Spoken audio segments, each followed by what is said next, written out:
Hello students, I am BL Chaudhary, team botany CLC Sikar. हाँ, थोड़ा स्वागत है आज के लेक्चर में। और आज के लेक्चर में स्टार्ट करेंगे बायोडायवर्सिटी एंड इट्स कंजर्वेशन, जैव विविधता और इसका संरक्षण। और ये टॉपिक बेटा नीट के पॉइंट ऑफ व्यू से बहुत बहुत इंपॉर्टेंट है। डेटाबेस है लेकिन ओनली एनसीईआरटी की लाइन्स हैं। आप जानते हो पूरी 11-12 बायोलॉजी सबसे छोटा चैप्टर और सबसे ज्यादा स्कोरिंग 3 क्वेश्चन आपके हर ईयर नीट एग्जाम के अंदर इस टॉपिक से आते हैं। तो बहुत अच्छे लेवल से और इंटरेस्टिंग है। आप पृथ्वी के सभी लाइफ फॉर्म्स के बारे में, बायोडायवर्सिटी के बारे में जानेंगे। आप बहुत इंपॉर्टेंट तथ्य जानेंगे। आप बायोडायवर्सिटी का अर्थ पे क्या इंपॉर्टेंस है, क्यों अपन इसको सेव करें, क्या टेक्निक्स इसे सेव करने की, ये इस पूरे चैप्टर में अपन पढ़ेंगे। तो देखिएगा बेटा। हाँ, तो देखिए बेटा कि बायोडायवर्सिटी एंड इट्स कंजर्वेशन। अब अपना टॉपिक है बायोडायवर्सिटी एंड इट्स कंजर्वेशन, जैव विविधता और इसका संरक्षण। यस, तो बहुत ही इंपॉर्टेंट टॉपिक है बेटा। 100% ये टॉपिक एनसीईआरटी से आता है। 3-4 पेज एनसीईआरटी के हैं और 2 से 3 क्वेश्चन नीट में आ जाते हैं। बात को समझे। और 2013 से लेकर आप 19-20 तक का, इसी साल 20 का पेपर देख लीजिएगा नीट का, तो आप जानते हैं कि टोटल क्वेश्चन एनसीईआरटी से है। यस बेटा, और बहुत ही इंटरेस्टिंग टॉपिक है। तो देखिएगा कि बायोडायवर्सिटी एंड इट कंजर्वेशन, जैव विविधता और इसके संरक्षण। सबसे पहले बेटा अपन बात करते हैं बायोडायवर्सिटी क्या है। तो देखिए कि पृथ्वी पर जो जीवों के विभिन्न प्रारूप हैं, जीवन प्रारूपों में जो विविधता है, आपने वहां प्लांट डायवर्सिटी में पढ़ा था कि आईयूसीएन के अकॉर्डिंग पृथ्वी पर अब तक 1.7 से 1.8 मिलियन, 17 से 18 लाख प्रकार के सजीव जातियां ज्ञात है। मान लो किसी क्षेत्र में 20 पादप हैं, 20 एनिमल हैं और माइक्रोब्स भी हैं, तो वहां उसको आप किससे शो करोगे? बायोडायवर्सिटी। लेकिन इसको थोड़ा और साइंटिफिक लेवल पे अपन यहाँ इकोलॉजी में थोड़ा और लेवल पे अपन पढ़ेंगे। तो ध्यान दीजिएगा बेटा, बायोडायवर्सिटी सबसे पहले देखो बेटा, मैं यहां कहता हूं कि ये जो जैव विविधता शब्द को बहुत ज्यादा पॉपुलर बनाया था, वो किसने बनाया था? तो अपन कहेंगे सबसे पहले तो कि बेटा जैव विविधता शब्द का प्रयोग जैव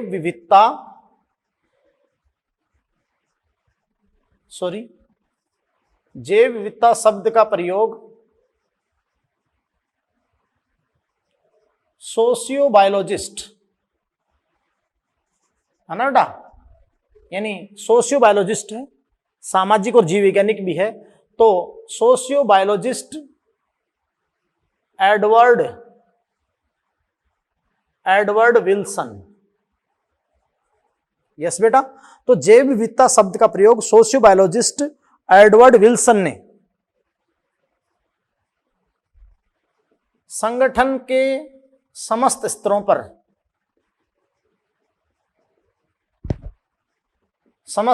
पर मिलने वाली विविधता के लिए किया।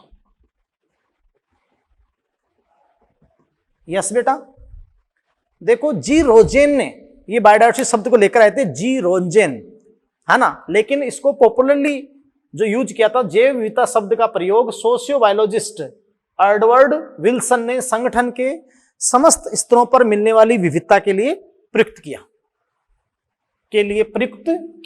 ये अपन लिख देंगे, प्रयुक्त किया। यस बेटा, अब देखो मैंने आपको लेवल ऑफ ऑर्गेनाइजेशन शुरू में बता दिए थे, संगठन के स्तर, चाहे वो मैंने फिजिकल हायरार्की हो, चाहे आप समझ सकते हो कि बायोलॉजिकल हायरार्की हो। तो वहां मैंने आपसे बात की थी, जैसे बेटा जीवन को बनने से पहले मैक्रोमोलिक्यूल या बायोमोलिक्यूल बने थे, मैक्रोमोलिक्यूल या बायोमोलिक्यूल। तो मैक्रोमोलिक्यूल और बायोमोलिक्यूल, अब दिमाग लगाओ, क्या मैक्रोमोलिक्यूल बायोमोलिक्यूल एक प्रकार के होते हैं क्या? कार्बोहाइड्रेट भी है, वसा भी है, प्रोटीन भी है ना। तो मैक्रोमोलिक्यूल या बायोमोलिक्यूल लेवल पे। उसके बाद में तुम जानते हो कि उपकोशिकीय अव्यय, और फिर आपकी बन गई थी सेल, जीवन, और आप जानते हैं इंडिविजुअल ऑर्गेनिज्म। तो भी पादप, जंतु या कुछ भी हो सकता है, इंडिविजुअल ऑर्गेनिज्म जो व्यष्टि है। यस बेटा, और उसके बाद में उसकी पॉपुलेशंस या स्पीसीज। तो जातीय स्तर पर भी क्या है? विविधता है ना, स्पीसीज। यस, इसके बाद में देखिएगा बेटा कि स्पीसीज हो गया, उसके बाद में आप जानते हैं बेटा कि यानी वो पॉपुलेशन, और फिर आप जानते हैं कि कम्युनिटी, समुदाय, तो समुदाय में विविधता है, कम्युनिटी। यस बेटा। उसके बाद में देखिएगा कि जैसे इकोसिस्टम, पारितंत्र, तो इकोसिस्टम भी कृत्रिम, पारिस्थितिक, मैन, प्राकृतिक, और वहां भी जलीय, जल पारितंत्र, स्थल पे घास स्थल, वन, फॉरेस्ट, कई सारे इकोसिस्टम। और वही बड़े इकोसिस्टम बायोम, फॉरेस्ट, कई टाइप आपको बताए थे बायोम के। अरे बोलो बेटा। और आप जानते हैं कि फिर बायोस्फीयर। तो संगठन के प्रत्येक स्तर पर मिलने वाली विविधता के लिए किया था एडवर्ड विल्सन ने। यस बेटा। लेकिन देखिएगा कि जो सबसे इंपॉर्टेंट बात मैं आपको बताऊंगा कि भी इस बायोडायवर्सिटी को, there are 3 most important hierarchical order of biodiversity. तो अपन क्या कहेंगे कि 3 बहुत ज्यादा महत्वपूर्ण, मतलब जो पदानुक्रम ऑर्डर हैं, तो ध्यान दीजिए कि अपन ऐसे कहते हैं कि देयर आर 3 मोस्ट इंपोर्टेंट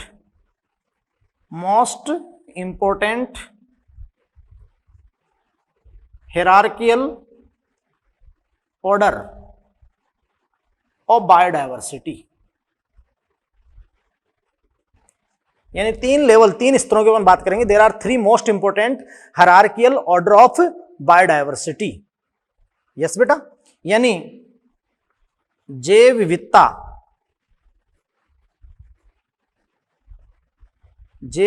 का अध्ययन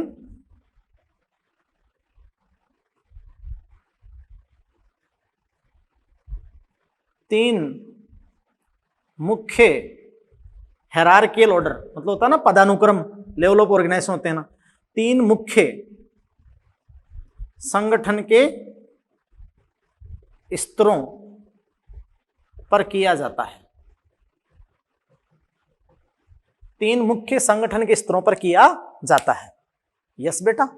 अब ध्यान दीजिएगा कि सबसे पहले अपन जो पहला स्तर लेते हैं यहां पे, वो अपन लेते हैं बेटा कि बायोडायवर्सिटी का जो अध्ययन है, वो आप समझ सकते हैं बेटा कि जैव विविधता का अध्ययन 3 मुख्य संगठन के स्तरों पे किया जाता है, या फिर 3 मुख्य बातों को सम्मिलित किया जाता है।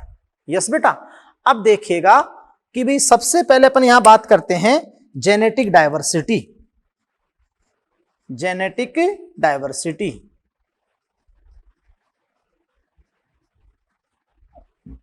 डाइवर्सिटी, आनुवांशिक विविधता।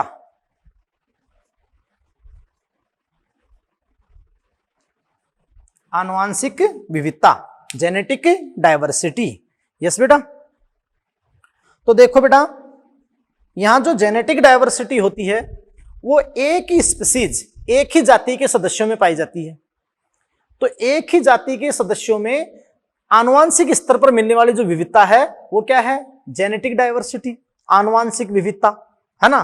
तो अपन कहें बेटा कि किसी भी जाति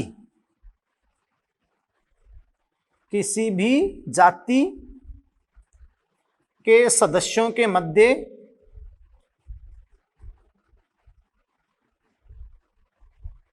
आनुवांशिक स्तर पर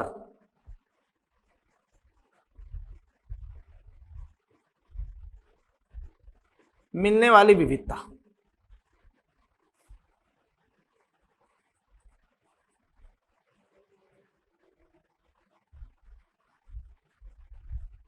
आनुवांशिक विविधता कहलाती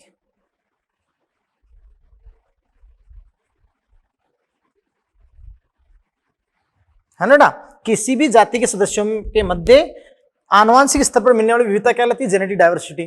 बेटा अपन क्या सोचते हैं, या अपना नॉर्मल बात क्या होती है कि एक जाति के सदस्य, एक जाति के सदस्य आपस में समान संसाधन यूज करते हैं, आपस में इंटरब्रीड, अंतर प्रजनन करके नई संतति पैदा कर सकते हैं। लेकिन ये 100% नहीं है कि एक जाति के जो भी सदस्य होंगे वो एकदम समान होंगे आपस में, ऐसा नहीं है। आनुवांशिक स्तर के ऊपर उनमें भी क्या होगी? विविधता होगी। उसको आप किससे प्रदर्शित करेंगे बेटा? जेनेटिक डाइवर्सिटी से, है ना। जेनेटिक डाइवर्सिटी से आप उसको प्रदर्शित करेंगे। यस बेटा। देखो जैसे जेनेटिक डाइवर्सिटी के अंदर आप किन किन चीजों को सम्मिलित करते हैं? यस बेटा, देखो बेटा कि प्रत्येक जीव का अपना एक जीनोम होता है, जीनी संरचना होती है। बात को समझो, जो आप जीनोटाइप पढ़ते हो, जैसे ह्यूमन जीनोम प्रोजेक्ट में आप पढ़ा, या जीनोटाइप होता है जो टोटल जीन की संख्या होती है और उनका जो प्रारूप होता है वो उसका आनुवांशिक संगठन है। यस, लेकिन जैसे अपने बात पढ़ा कि क्षेत्र के हिसाब से, जैसे भौगोलिक वितरण अलग अलग हो जाए, अलग अलग क्षेत्र में वो चले जाएं, तो आप जानते हैं कि उनके जीनी प्रारूप में थोड़ी सी विविधता भी आ सकती है। और जो जीन स्तर पर विविधता आएगी उसको आप किसमें इंक्लूड करोगे? जेनेटिक डायवर्सिटी में, है ना। तो आप उसको जेनेटिक डायवर्सिटी में इंक्लूड करोगे। देखो बेटा, जैसे एक जीन 2 एलील होती है, तो अलग अलग एक ही जाति के जीव जो अलग अलग जगह चले जाते हैं, तो आप जानते हैं कि जेनेटिक डायवर्सिटी में क्या क्या इंक्लूड होता है? जेनेटिक डायवर्सिटी यानी आनुवांशिक विविधता। यस बेटा, तो देखिए कि एक जीन के 2 एलील होते हैं, उस एक ही जाति के सदस्य जब आप जानते हैं कि अलग अलग क्षेत्रों पे जाते हैं, तो एलील में डिफरेंस आ जाता है ना, डिफरेंस ऑफ एलील, यानी एलील में भिन्नता। यस, या लैंगिक जनन करते हैं तभी आप जानते हो आनुवांशिक पुनर्योजन होता है, तो एलील में भिन्नता यानी डिफरेंस इन एलील।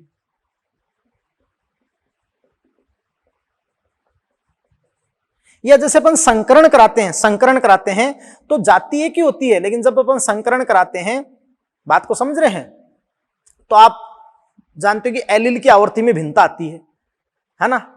एक जीन 2 एलील, तो एलील की आवृत्ति में क्या आ जाती है? भिन्नता आ जाती है। अपन क्रॉस कराते हैं तो आप जानते हो कि एलील में भिन्नता, डिफरेंस इन एलील।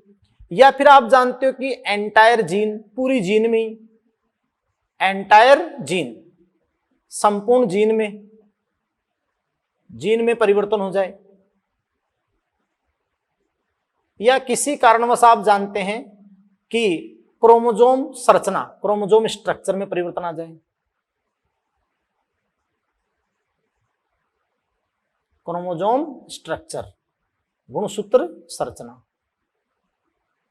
तो ये सारे क्या होते हैं बेटा कि आनुवांशिक विविधता के लिए जिम्मेदार होते हैं। जैसे अभी अपन आगे एग्जांपल पढ़ेंगे कि जैसे बेटा ये आप जानते हो, एक जाति का नाम आप लेते हो ट्रिटिकम एस्टियम, ट्रिटिकम एस्टियम गेहूं का नाम है, बोटनिकल नेम।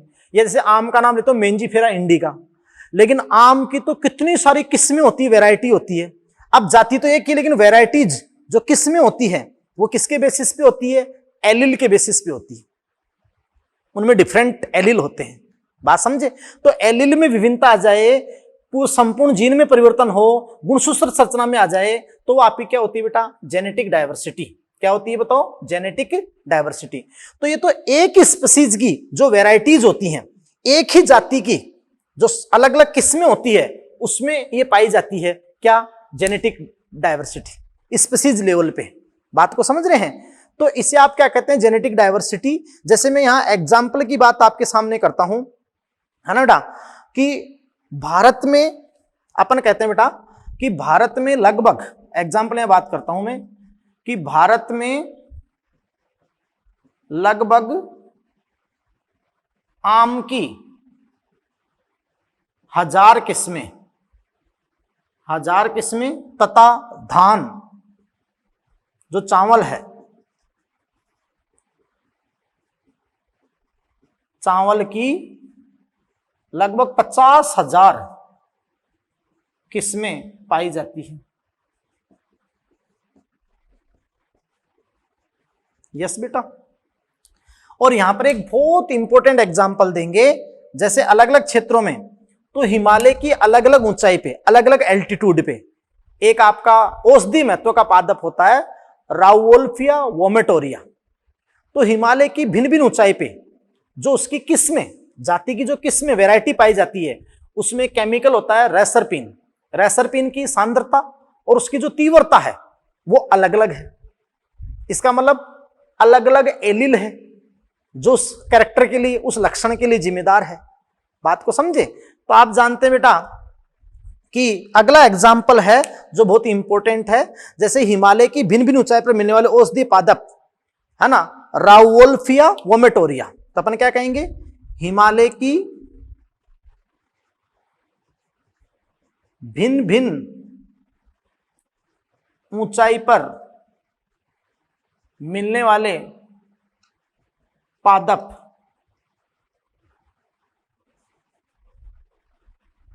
राउवोल्फिया वोमिटोरिया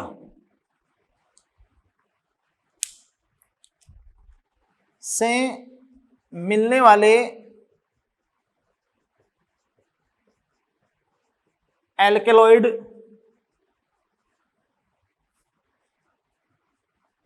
रेसरपीन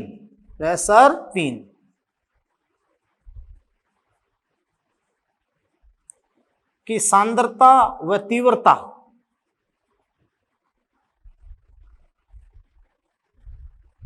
भिन्न भिन्न होती है ना बेटा। यानी अलग अलग ऊंचाई के प्लांट में अलग अलग वहां पर तीव्रता और जो सांद्रता पाई जाती है। जो रसायन आपका रेसरपाइन है उसकी क्षमता, सांद्रता, मात्रा ये अलग अलग होती है।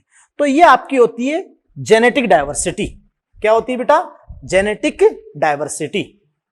यस, और आप समझ रहे हैं कि ये आपको मैंने समझाई जेनेटिक डाइवर्सिटी। अब ये देखो यहां पर मैं एक एग्जांपल यानी एक परिभाषा आपको लिखाता हूं जो बहुत इंपॉर्टेंट है।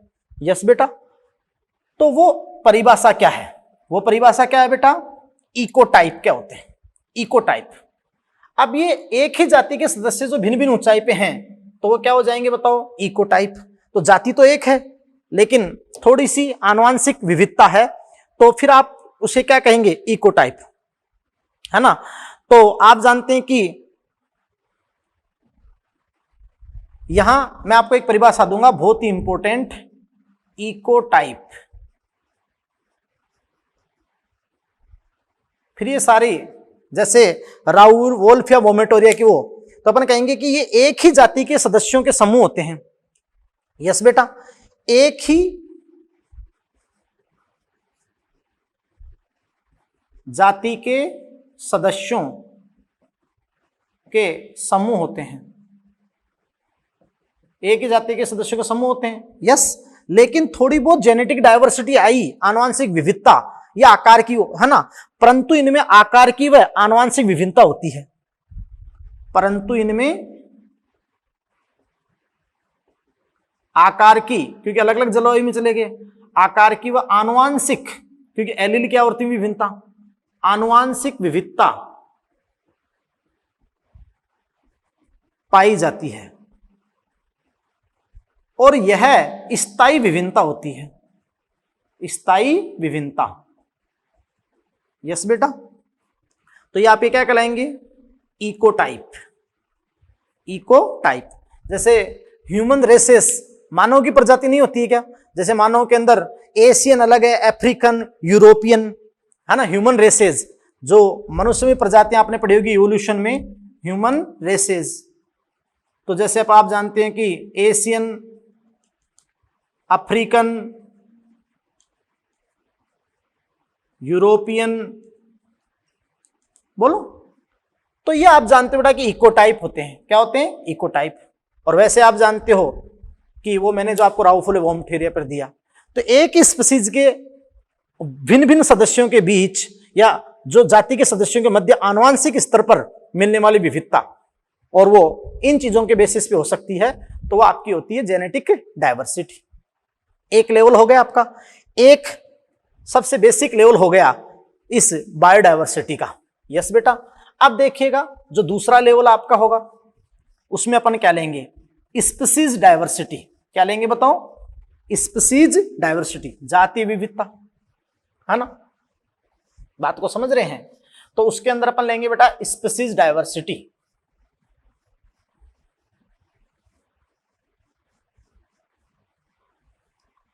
तो ध्यान दीजिएगा बेटा, दूसरा जो लेवल है वो आपका हो गया स्पीसीज डाइवर्सिटी। यस बेटा, अब ध्यान दीजिएगा कि देखो जीवों की जातियों के मध्य मिलने वाली विविधता अलग अलग स्थान के हिसाब से, तो जीवों की जातियों के मध्य मिलने वाली विविधता,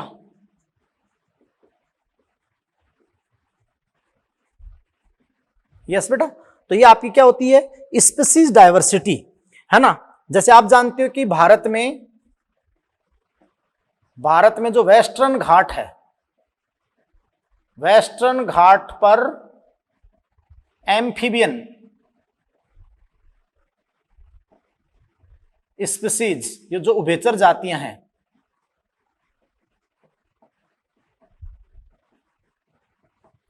तो भारत में वेस्टर्न घाट पर एम्फीबियन स्पीसीज की विविधता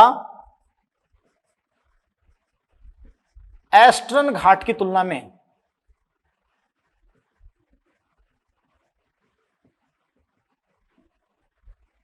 अधिक है। यस बेटा, तो एम्फीबियन जातियां वेस्टर्न घाट की तुलना में कहां पर ज्यादा है, ईस्टर्न घाट पर।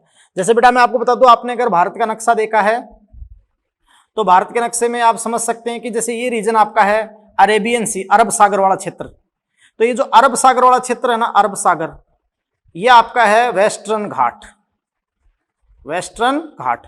और ये हॉट स्पॉट भी बताएंगे आगे जाकर, तप्त स्थल भी। तो यहां उभयचर जातियों का प्रतिशत ज्यादा है। और ये जो अपना बात है कि ये रीजन है ना, ये आपको बंगाल की खाड़ी वाला रीजन, बंगाल की खाड़ी वाला जो रीजन है, तो ये आपका क्या है, ईस्टर्न घाट है। तो आप समझें कि जो वेस्टर्न घाट है उस पर जो उभयचर जातियां हैं वो ईस्टर्न घाट की तुलना में क्या है बेटा, जाता है। तो ये आप जानते हैं कि विविधता की स्पष्ट इकाई है और प्रत्येक जाति की विविधता में भूमिका होती है।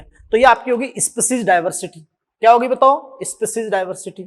फिर देखिएगा कि थर्ड लेवल क्या होता है, इकोलॉजिकल डाइवर्सिटी, इकोलॉजिकल डाइवर्सिटी। तो बेटा इकोलॉजिकल डाइवर्सिटी या जैसे इकोसिस्टम के लेवल पे, जैसे अपन कह देंगे कि इकोसिस्टम डाइवर्सिटी, इकोसिस्टम डाइवर्सिटी। अब यहां समझना, जैसे पृथ्वी पर सबसे ज्यादा विविधता तो वर्षा वनों की है, लेकिन जैसे कोई भी देश की विविधता ज्यादा क्यों होती है, उसके लिए जिम्मेदार है इकोसिस्टम, तरह तरह के अलग अलग इकोसिस्टम, है ना। तो इकोलॉजिकल डाइवर्सिटी यानी इकोसिस्टम डाइवर्सिटी, इसको बेटा देखो अपन क्या कहेंगे कि भाई इकोलॉजिकल डाइवर्सिटी क्या होती है, इकोसिस्टम के स्तर पर मिलने वाली विविधता। तो देखो पहले एक ही जाति पर जीन स्तर पर हो गई, फिर आप जानते हो कि पॉपुलेशन स्पीसीज लेवल पे हो गई, और फिर आप जानते हो कि जातियों के मध्य, और फिर आप जानते हो कि इकोसिस्टम के स्तर पर। तो इकोलॉजिकल डाइवर्सिटी, इकोसिस्टम डाइवर्सिटी। तो अपन क्या कहेंगे कि जो इकोसिस्टम डाइवर्सिटी है यानी इकोसिस्टम के स्तर पर मिलने वाली विविधता, इकोसिस्टम पारितंत्र के स्तर पर, इकोसिस्टम के स्तर पर मिलने वाली विविधता।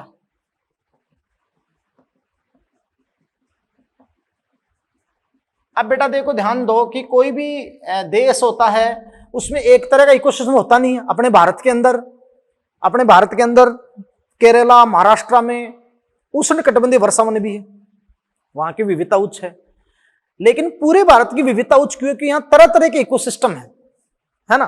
तो अपने भारत के अंदर उष्णकटिबंधीय वर्षावन भी है, अपने भारत के अंदर वेटलैंड, नम भूमि भी है जो दलदली क्षेत्र से होते हैं, अपने भारत के अंदर कोरल रिफ भी है ना, अपने भारत के अंदर डेजर्ट, मरुस्थल भी हैं, थोड़े ग्रास लैंड भी हैं, पर्णपाती वन भी हैं।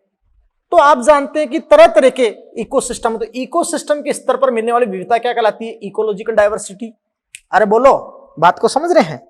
और बेटा आप जानते हैं कि भारत में विभिन्न प्रकार के इकोसिस्टम मिलते हैं।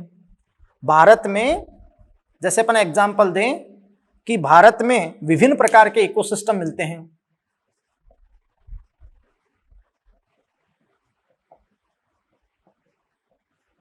प्रकार के इकोसिस्टम मिलते हैं। यस बेटा, तो उस कम्युनिटी में तरह तरह की जातियां होती है। जैसे आप जानते हैं कि भारत में तो फॉरेस्ट भी हैं, वन भी हैं, फॉरेस्ट वन है, भारत में डेजर्ट भी हैं, मरुस्थल भी हैं, वेटलैंड है, नम भूमि भी है, यस। और भारत में आप जानते हैं बेटा कि आपको क्या, फॉरेस्ट हो गया, डेजर्ट हो गया, वेटलैंड हो गया, ग्रासलैंड हो गया, है ना बेटा। ऐसे कोरल रीफ हो गई, तो समुद्र में कैल्शियम कार्बोनेट की चट्टानें होती है, कोरल रीफ। जैसे आप जानते हो कि सुंदरवन बंगाल जो दलदली क्षेत्र है, मार्स मिडो या इकोटोन होते हैं, तो आपने कह दिया कि फॉरेस्ट हैं, डेजर्ट हैं, ग्रासलैंड है, मैंग्रोव हैं, कोरल रीफ हैं, है ना। एस्चुरीज मैंने आपको बताया था, नदमुख एस्चुरीज, एस्चुरीज मैंने आपको बताया था, नदी और महासागर संगम क्षेत्र आपका है। ऐसे तरह तरह के इकोसिस्टम है, यस बेटा। अच्छा, एक बात अपन पढ़ेंगे कि जैसे इकोसिस्टम स्तर पे या कम्युनिटी लेवल पे जो डायवर्सिटी है, तो उसको भी मैं बता देता हूं, ये बात आपकी होगी। अब देखिएगा कि इकोसिस्टम या इकोलॉजिकल में यहां मैं 3 प्रकार की आपको डायवर्सिटी लूंगा, यस बेटा। 3 टाइप की आपको मैं डायवर्सिटी लूंगा इकोलॉजिकल में।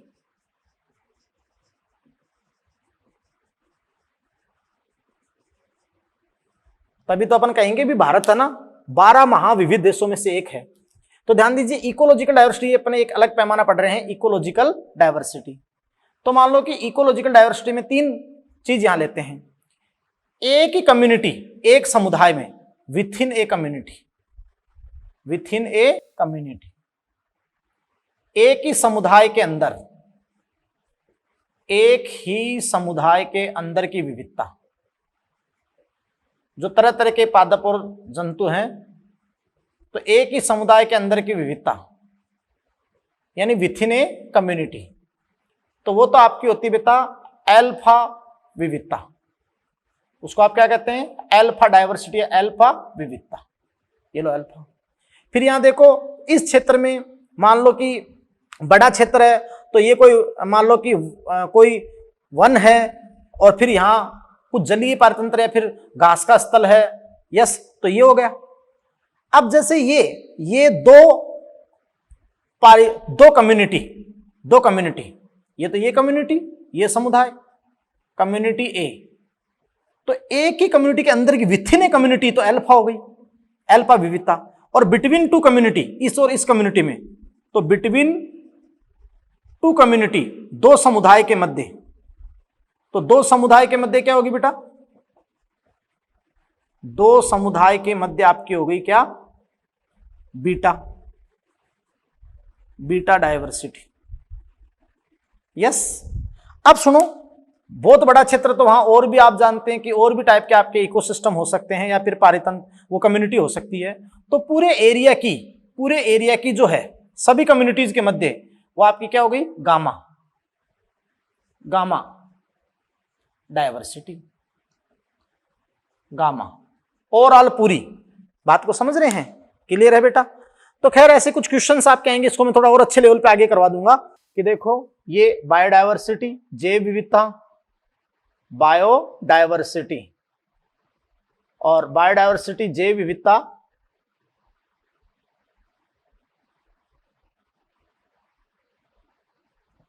तो इसमें अपन ने 3 को इंक्लूड किया था। देखो ध्यान से सुनना, जेनेटिक डायवर्सिटी, यस बेटा, जेनेटिक डायवर्सिटी। उसके बाद अपन ने इंक्लूड किया था स्पीसीज डायवर्सिटी,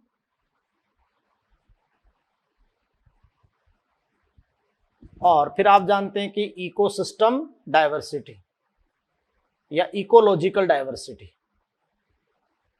ये इंक्लूड किया था भाई। तो देखिए कि जेनेटिक डायवर्सिटी यानी एक ही जाति के जो विभिन्न जीव होते हैं, या एक ही जाति की जो विभिन्न किस्में होती है, उनके आनुवांशिक स्तर पे विविधता आपने ली थी, जो संपूर्ण जीन में, एंटायर जीन में हो सकती है। फिर जीन पर जो एलील होते हैं, तो जैसे एक ही जाति के जीव अलग अलग भौगोलिक क्षेत्र में अलग अलग जगह जाते हैं, तो कुछ एलील की आवर्ती में विभिन्नता आ जाती है। तो वो जीन स्तर पर या एलील स्तर पर या क्रोमोसोम की संरचना में जो विविधता थी, वो जेनेटिक डायवर्सिटी। तो फिर आप जानते हो जितनी वेराइटियां बना ली, एक ही फसल की कई सारी वेराइटियां बना ली, तो उसके अंदर आपको मिलती है जेनेटिक डाइवर्सिटी, ये बताई थी। फिर स्पेसिफिक डाइवर्सिटी, जाति विविधता बताई थी अपन ने कि जैसे पश्चिमी घाट पर उभयचर जातियों की विविधता ज्यादा किससे, पूर्वी घाट से। तो ये जो स्पेसिफिक डाइवर्सिटी आपको शो की थी। और आपने कहा था इकोसिस्टम डाइवर्सिटी या ecological diversity, ecological diversity, yes बेटा।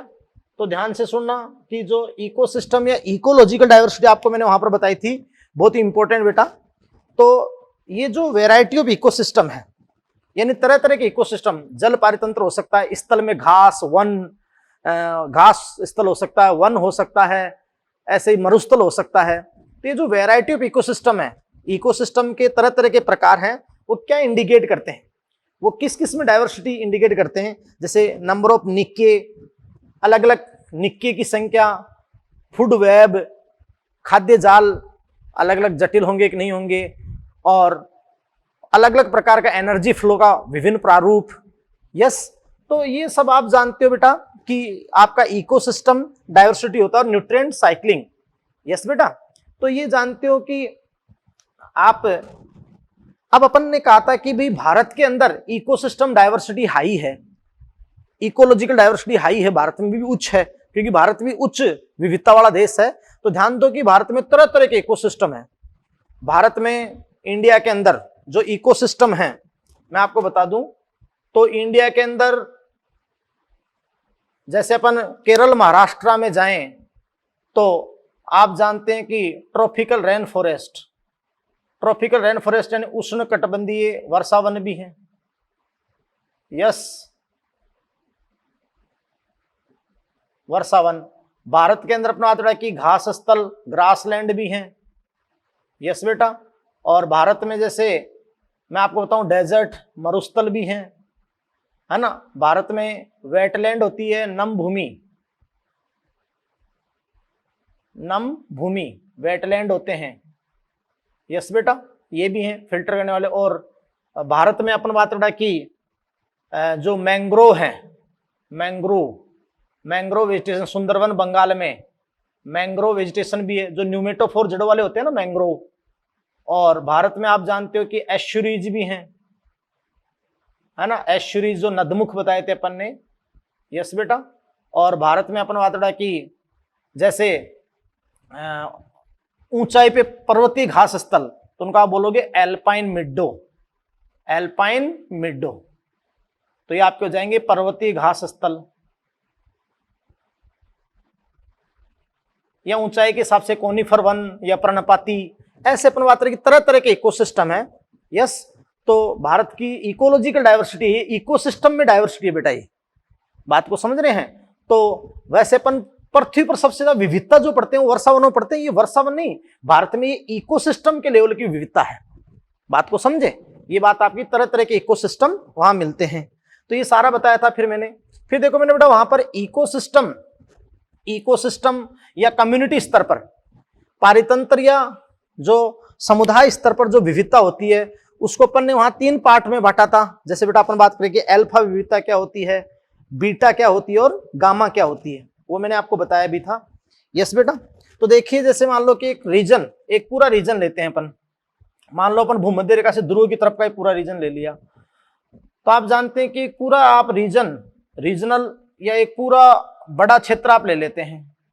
अब उस बड़े क्षेत्र में जैसे कई सारी कम्युनिटी हैं, जैसे इसमें भी प्लांट एनिमल है, ये एक कम्युनिटी है ना, ये बहुत बड़ी फिर कम्युनिटी है, ऐसे अलग अलग समुदाय हैं। अब देखो within a community, diversity within a community, इस में विभिन्न प्रकार के पादप या जंतु है ना इस एक समुदाय में, तो diversity within a community, within a community आपको बताया था मैंने बेटा कि एक ही समुदाय के अंदर, एक ही समुदाय में विथिन ए कम्युनिटी अंदर, तो ये आपकी क्या होगी अल्फा डाइवर्सिटी, यस बेटा। फिर देखो आपको मैंने बताया था कि भाई जैसे ये पूरा रीजन है, तो इसमें जैसे अपना बात कि ये डाइवर्सिटी बिटवीन 2 कम्युनिटी, ये कम्युनिटी और ये कम्युनिटी, तो 2 कम्युनिटी में अपने ले ली डाइवर्सिटी को, यस। तो आप क्या कहेंगे कि डायवर्सिटी बिटवीन टू कम्युनिटी, दो समुदाय के बीच की विविधता, डायवर्सिटी बिटवीन टू कम्युनिटी।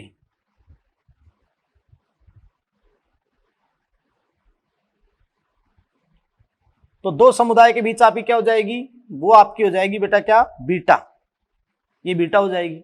और पूरे रीजन की, पूरे क्षेत्र की जो रीजनल है, रीजनल डायवर्सिटी, रीजनल डायवर्सिटी पूरे क्षेत्र की सारे प्रकार के समुदायों में जो रीजनल डायवर्सिटी वो क्या हो जाएगी, गामा, गामा विविधता, गामा डायवर्सिटी। बात को समझे? तो वो सारे समुदायों की आ जाएगी, रीजनल आ जाएगी आपकी। खैर ये सारी बातें आपने बता दी। अब देखिए बेटा कि इस टॉपिक को अपन यहां से स्टार्ट करते हैं, जो बहुत नॉर्मल टॉपिक है। कि देखो बेटा, अगर अपन कुछ बातें यहां पर करें कि जो आपने 11th प्लांट डायवर्सिटी में भी आपने अध्ययन किया था, तो देखिए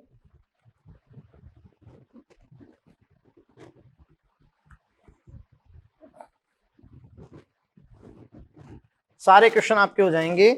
यदि देखो बेटा अपन ऐसे बात करें, इधर ध्यान देना कि भाई IUCN,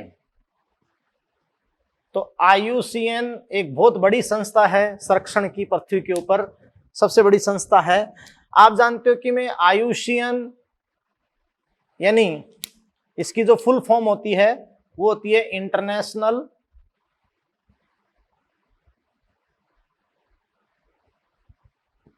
union for conservation of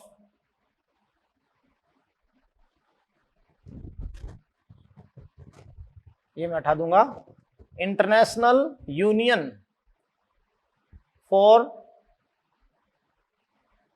conservation of nature and natural resources, की पूरी प्रकृति की संरक्षण के या प्राकृतिक संसाधनों के संरक्षण की संस्था।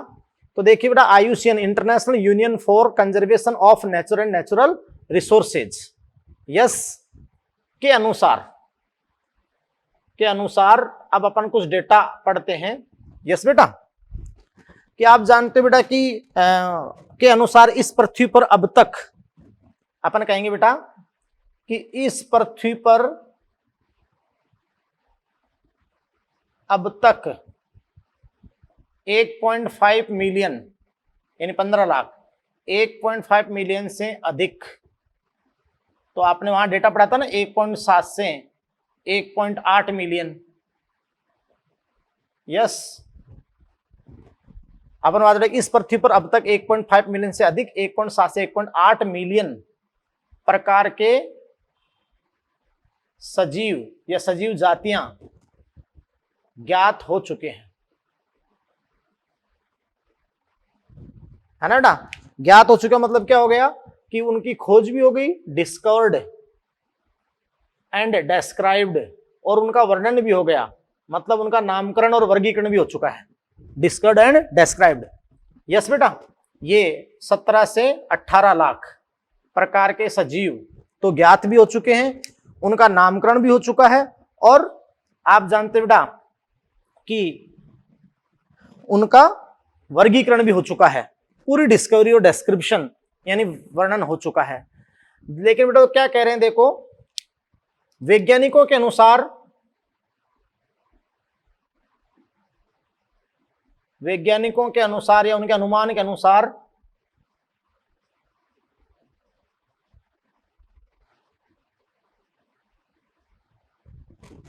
आप जानते बेटा कि अनेक सजीवों की खोज अभी बाकी है, बहुत सारे जातियों की खोज अभी शेष है। यस बेटा, ये साइंटिस्ट कह रहे हैं। फिर ध्यान देना बेटा, जो इसी साल नीट 2020 में क्वेश्चन आया, और नीट 2020 का क्वेश्चन क्या कहता है बेटा, बहुत सिंपल लाइन, एक साइंटिस्ट थे रॉबर्ट में, है ना, सीधा क्वेश्चन है, एक छोटी सी लाइन उठकर यहां से। आज के लेक्चर से 2 क्वेश्चन आएंगे आपके नीट 2020 के अंदर। तो बेटा देखो कि रॉबर्ट में रॉबर्ट मे के आकलन के अनुसार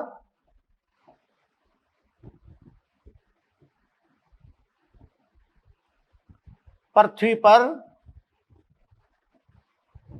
है ना बेटा, रॉबर्ट मे के आकलन के अनुसार पृथ्वी पर 7 मिलियन प्रकार के सजीव हैं, है ना, मतलब कितने, 70 लाख। तो बेटा आप ध्यान दो कि रॉबर्ट मे एक साइंटिस्ट है, उनके आकलन के अनुसार इस विश्व की कुल जैव विविधता 7 मिलियन है, या फिर इस पृथ्वी पर 7 मिलियन प्रकार के सजीव है। अपन ऐसे कहते हैं कि इस विश्व की, पूरे विश्व की कुल जैव विविधता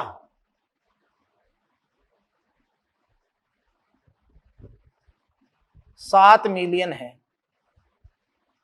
यस बेटा, इसका मतलब लगभग 6 मिलियन तो भी खोज, 5.5 या 6 मिलियन तो भी शेष है। तो पुराने आवासों से भी और नए आवासों से जो अज्ञात हैं उनसे लगातार नई जातियों खोजने का प्रयास किया जा रहा है। बात को समझ रहे हैं? अब देखो बेटा कि ये सीधी लाइनें आपके एनसीईआरटी की हैं कि देखो, मतलब रॉबर्ट मे के अनुसार वर्तमान में कुल जीवों का केवल 22% ही ज्ञात है ना। तो इनके अनुसार कुल जीवों का, या कुल जीवों की 22% जातियां ही ज्ञात हैं। यस बेटा, तो कुल का भी 22% ही ज्ञात है। जितने खोज लिए गए हैं मैं आपको बता दूं, तो वर्तमान में आप जानते हो कि कुल का जो अनुमान बता रहा 7 मिलियन, तो 22% ही ज्ञात हैं। और फिर अपन बात करेंगे बेटा कि जो खोजे जा चुके हैं उनमें से आप जानते हो 70% जंतु और 22% क्या है, पादप। जो सजीव खोजे जा चुके हैं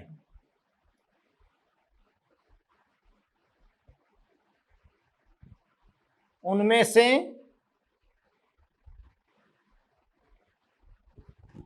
70% एनिमल, जंतु जातियां हैं, एनिमल स्पीसीज, व 22% पादप जातियां हैं।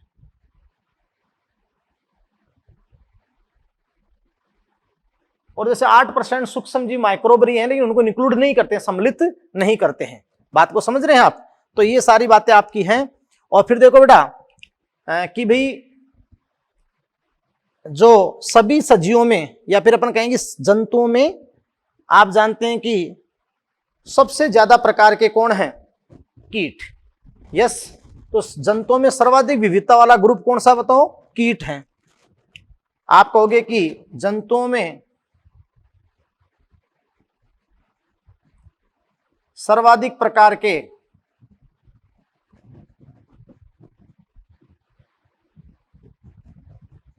जंतु कीट हैं, है ना।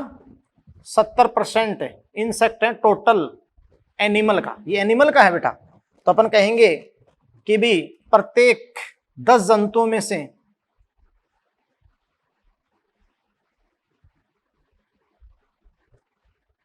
7 कीट हैं। तुम कहते हो ना आर्थ्रोपोडा संघ सबसे बड़ा है, तो आर्थ्रोपोडा में एक वर्ग होता है इंसेक्टा।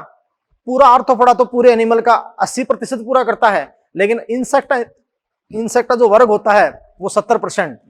तो एनिमल में प्रत्येक 10 जंतुओं में 7 क्या है, कीट है। और पूरे सजीवों में चाहे पादप एनिमल सबको भी मिला दें तो भी सबसे ज्यादा विविधता किसकी है, कीटों की है। बात को समझ रहे हैं आप? यस बेटा, ये बात आपकी है।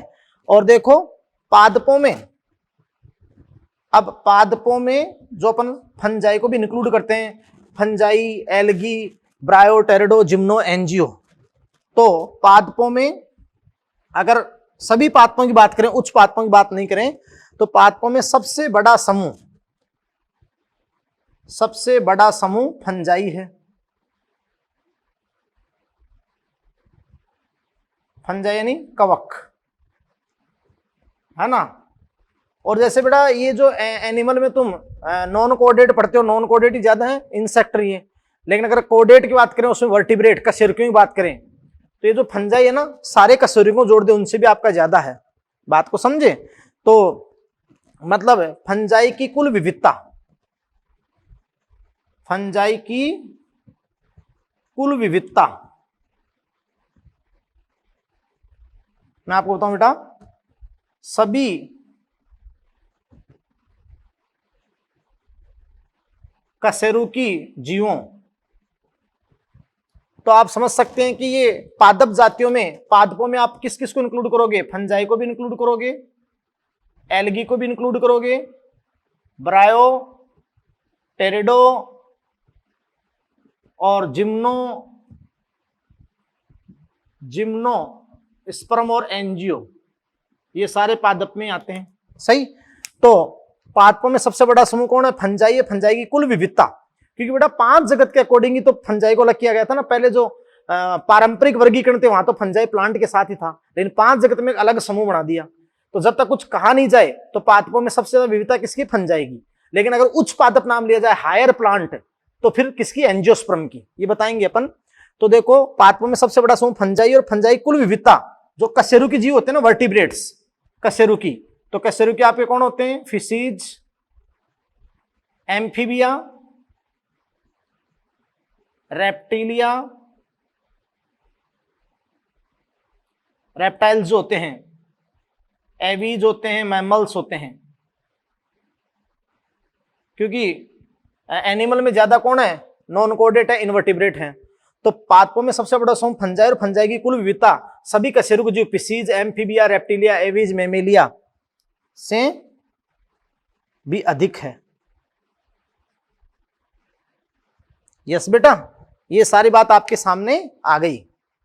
क्लियर। और देखो कि जीवों की इस विविधता में, बायोडायवर्सिटी में, जैव विविधता में, तो जीवों की इस विविधता में अपन इन प्रोकैरियोट्स को सम्मिलित नहीं करते हैं। जीवों की इस विविधता में प्रोकैरियोट्स जो मोनेरा जगत के सदस्य हैं, प्रोकैरियोटिक संगठन रखते हैं, प्रोकैरियोट्स को सम्मिलित नहीं करते।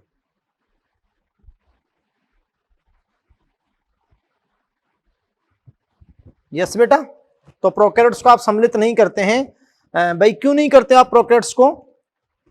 क्योंकि वर्गीकरण की जो पारंपरिक विधियां हैं, पहले वाली विधियां, वर्गीकरण की 5 जगत से पहले वर्गीकरण की पारंपरिक विधियां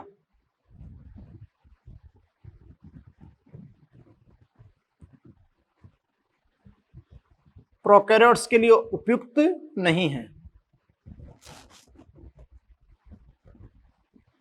ना बेटा? उपयुक्ति नहीं है, प्रोकैरियोट्स के लिए उपयुक्त नहीं है। यस भाई, क्यों? क्योंकि प्रोकैरियोट की पहचान के लिए बायोकेमिकल या मोलिकुलर मेथड काम में लिए जाते हैं। यानी प्रोकैरियोट की पहचान के लिए क्या काम में लिए जाते हैं?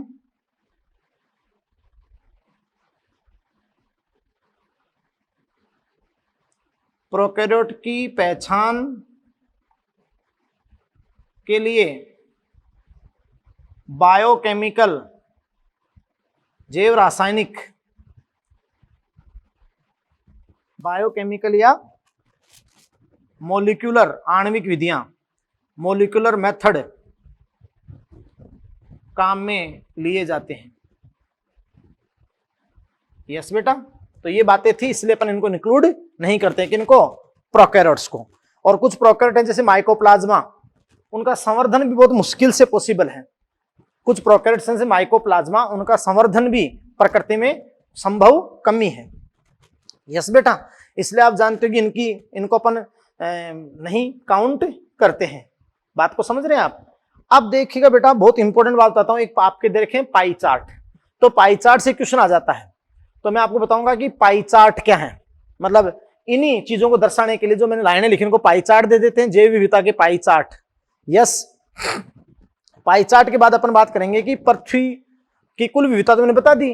अब इंडिया में बायोडायवर्सिटी का क्या प्रारूप है, और फिर जैव विविधता किसी भी स्थान में समान तो है नहीं, अनइवननेस जो असमान प्रारूप दर्शाती है, तो उसके अकॉर्डिंग अपन उसके प्रारूप पढ़ेंगे, प्रतिरूप पढ़ेंगे। तो बहुत इंपॉर्टेंट, और टोटल एनसीईआरटी से आपको लाइनें याद करनी है समझ समझ के। यस बेटा, तो ध्यान दीजिएगा। नेक्स्ट बात करते हैं अपन। हाँ, तो देखिए बेटा कि कुछ पाई चार्ट आपको बताए गए हैं जैव विविधता के, बायोडायवर्सिटी के। तो ध्यान से सुनिएगा। जैसे एनिमल्स में जंतु, तो जंतुओं को आप जानते हो दो भागों में बांटते हो, इनवर्टिब्रेट अकशेरुकी और वर्टिब्रेट कशेरुकी।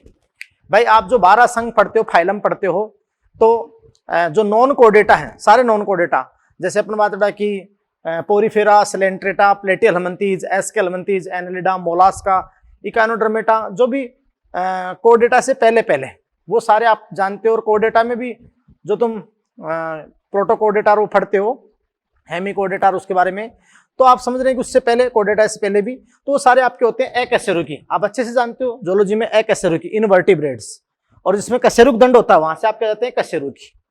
तो देखिए बेटा कि अकशेरुकियों में आप जानते हैं कि सबसे ज्यादा क्या है, इंसेक्ट।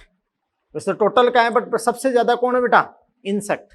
आर्थ्रोपोडा संकाई है, ये इंसेक्टा क्लास, इंसेक्टा जो क्लास है वो आप जानते हो कि आर्थ्रोपोडा फाइलम में आता है।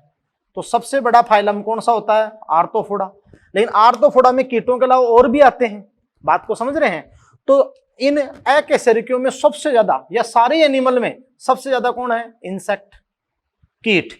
और कुल एनिमल का 70% इंसेक्ट होता है, कुल एनिमल का, सभी जंतुओं का, चाहे वो इनवर्टिब्रेट हो चाहे वर्टिब्रेट हो, सभी का 70% है ना। इसका मतलब 7-8 लाख प्रकार की जाति हो सकता है, 10 लाख प्रकार तक की जाति इसकी हो।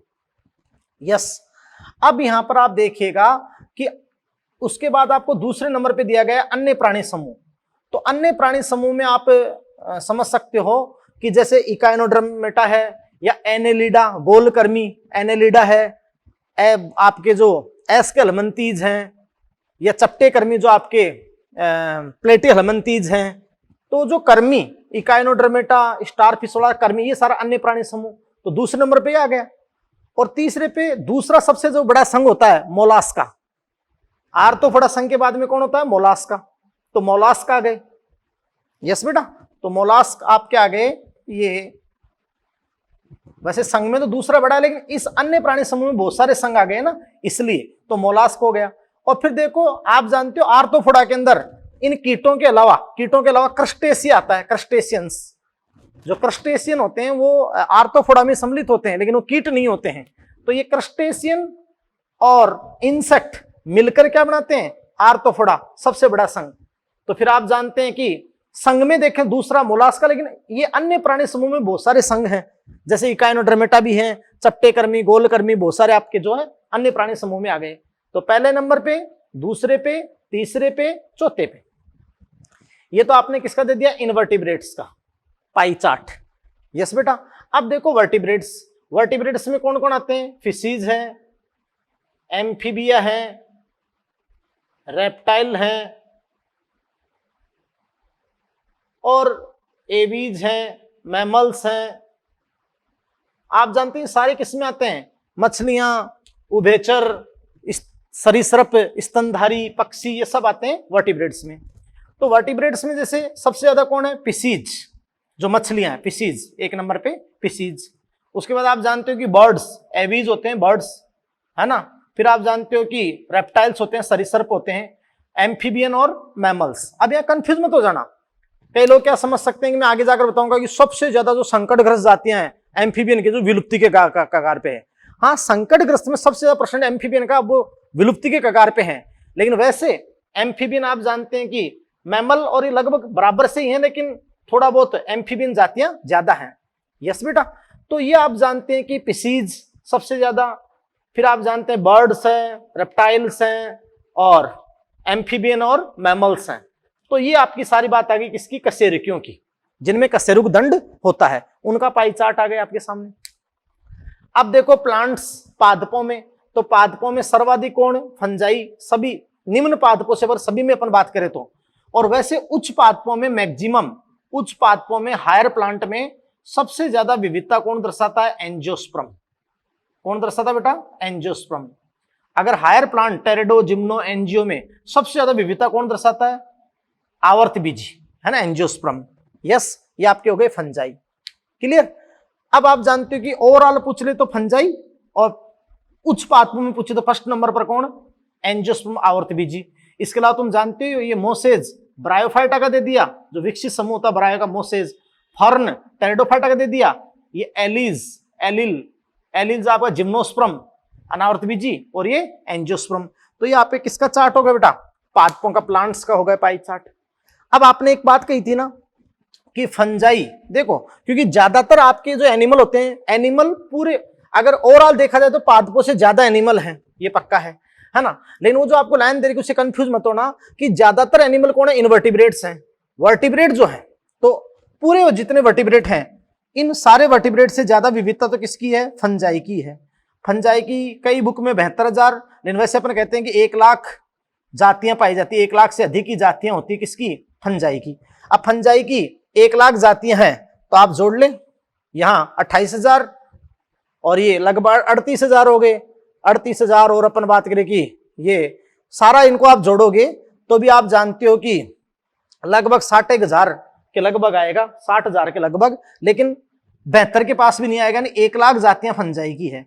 तो इन सब की यानी फंजाई की कुल विविधता जो जितने वर्टिब्रेट्स हैं, वर्टिब्रेट उन सबसे ज्यादा है। बात को समझे? क्लियर? तो ये बात आपकी बाकी ओवरऑल आप जानते हो 10-12 लाख इनकी जाती है पूरे एनिमल की, है ना, और 5-7 लाख प्लांट की है। लेकिन एनिमल ज्यादा ये होते हैं और ये कम होते हैं, तो फिर अकेले फंजाई की इन सबसे ज्यादा है। और बाकी एंजियोस्पर्म है, बाकी और जातियां तो बहुत कम प्लांट होते हैं। बाकी तो आप जानते हो कि ब्रायोफाइटा टेरिडोफाइटा का वितरण सीमित है, क्योंकि निषेचन के लिए क्या चाहिए? जल चाहिए। जिम्नोस्पर्म का वितरण सीमित है, क्योंकि फल सीधे बीज आते हैं, नग्न बीज, फल नहीं है। तो ये बेटा मैंने आपको क्या समझा दिए? Pie chart. क्या समझा दिए भाई? Pie chart. बहुत अच्छे तरीके से आपको मैंने सारे पाई चार्ट बता दिए। यस बेटा। और यहां से क्वेश्चन आ जाता है, तो थोड़ा सा ध्यान से आप एनसीईआरटी से देख लें। यस बेटा। अब देखिएगा, अपन बात करेंगे कि बायोडायवर्सिटी इन इंडिया, है ना, या भारत में जो जैव विविधता है उसकी बात अपन करेंगे। यस बेटा। तो अपन नेक्स्ट बात करते हैं भारत की जैव विविधता। तो नेक्स्ट देखिएगा,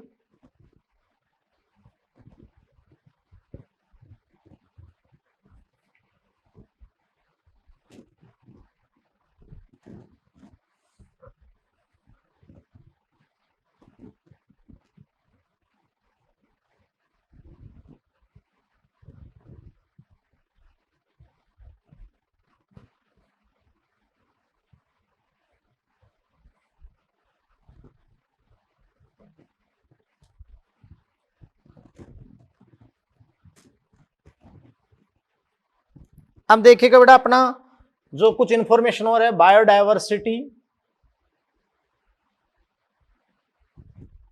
इन इंडिया। तो आप कहोगे कि भारत में जैव विविधता,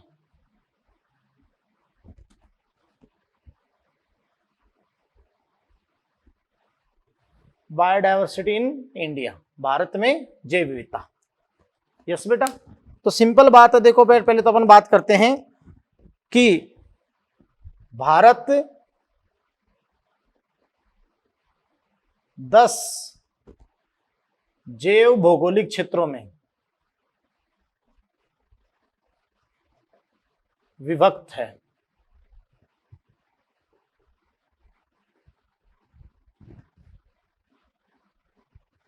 है ना बेटा? यानी आप जानते हैं India is divided into 10 bio geographical region. 10 bio geographical region में डिवाइडेड है, बायो जियोग्राफिकल रीजन।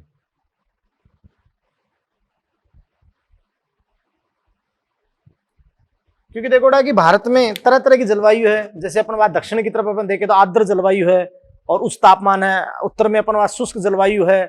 अपने से राजस्थान की बात करें तो पूर्वी राजस्थान मरुस्थल है। तो भारत में मैंने आपको बताया था कि तरह तरह के इकोसिस्टम है, यानी भारत में इकोसिस्टम डाइवर्सिटी बहुत ज्यादा है, यानी विभिन्न प्रकार के पारितंत्र या समुदाय हैं और जलवायु मिलती है भारत में। तो भारत 10 जैव भौगोलिक क्षेत्रों में विभक्त है, divided into 10 bio geographical regions. फिर अपन एक बात कहते हैं, जो सीधी आपकी लाइन है बेटा, कि देखो भारत का क्षेत्रफल विश्व के क्षेत्रफल का 2.4% है। भारत का क्षेत्रफल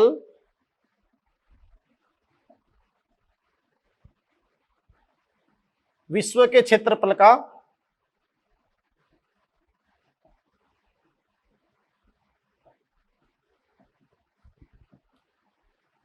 2.4% है।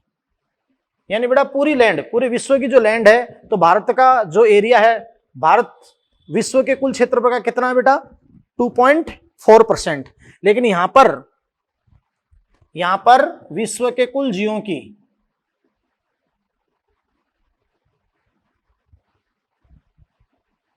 कुल जीवों की 8.1% विविधता है।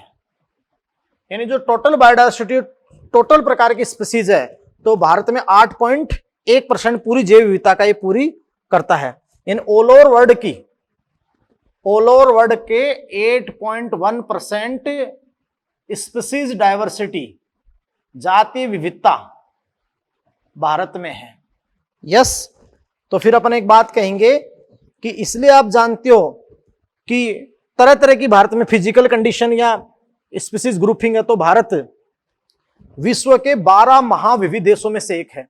आप क्या कहोगे बेटा? कि भारत विश्व के 12 महाविविध देशों में से या जैव विविधता प्रचुर क्षेत्रों में से एक है। तो आप क्या कहोगे बेटा? कि भारत विश्व के 12 महाविविध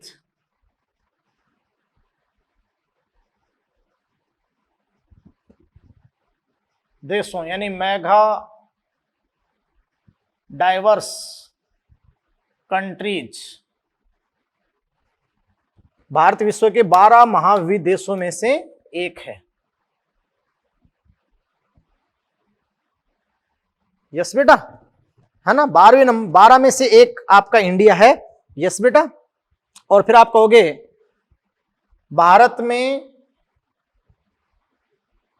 लगभग 45,000 पादप जातियां, इससे लगभग दुगनी, मतलब 90,000 जंतु जातियां हैं। तो भारत में लगभग 45,000 प्रकार की पादप जातियां हैं, वह लगभग 90,000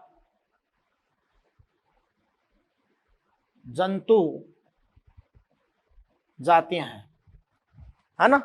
45,000 तो पादप जातियां हैं और लगभग 90,000 क्या है बेटा?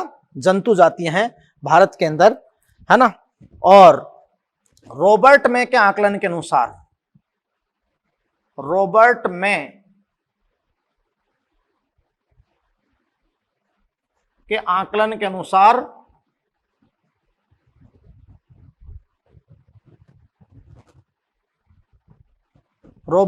अनुसार भारत में अभी भी 1 लाख प्रकार की पादप व 3 लाख से अधिक जंतु जातियों की खोज शेष है। खोज शेष है ना बेटा? वेल 1 लाख तो पादप जातियों की, 3 लाख से अधिक आप जानते हो जंतु जातियों की जो खोज है वो क्या है? शेष है भारत के अंदर, है ना बेटा? तो आप जानते हैं कि लगातार इन जातियों की खोज की कोशिश की जा रही है। अब देखो बेटा कि पृथ्वी पर जैव विविधता एक समान नहीं है, यूनिफॉर्म तो है नहीं थ्रू आउट वर्ल्ड, पूरे विश्व में क्या यूनिफॉर्म रूप में नहीं। तो फिर आप जानते हैं कि जैव विविधता, तो मैंने आपको शुरू में बताया था कि अक्षांशीय प्रवणता, अगर अपन भूमध्य रेखा से ध्रुवों की ओर जाएं तो जैव विविधता घटेगी। ऐसे ही देशांतर, एल्टीट्यूड, ऊंचाई के हिसाब से, अलग अलग इकोसिस्टम के हिसाब से। तो वही अपना बात करेंगे, नेक्स्ट बात करेंगे अपन जो मतलब बायोडायवर्सिटी के जो पैटर्न है, जैव विविधता के प्रतिरूप, जो बहुत अच्छे क्वेश्चन वहां से बन सकता है। तो देखिए नेक्स्ट अपन बात करते हैं बेटा। हाँ तो बेटा आप देखिए एक बहुत ही इंटरेस्टिंग टॉपिक आपका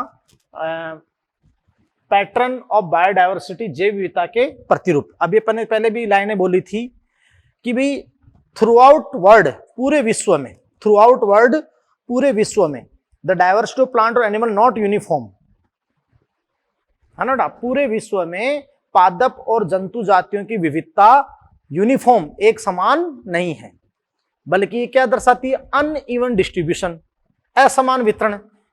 फिर आप भी समझ सकते हो, क्योंकि जैव विविधता लैटिट्यूडिनल ग्रेडियंट, अक्षांशीय विस्तार या अक्षांशीय प्रवणता के अनुसार, ऊंचाई के हिसाब से, या अन्य जैसे समुद्र में गहराई के हिसाब से, या तरह तरह के इकोसिस्टम में अलग अलग होती है।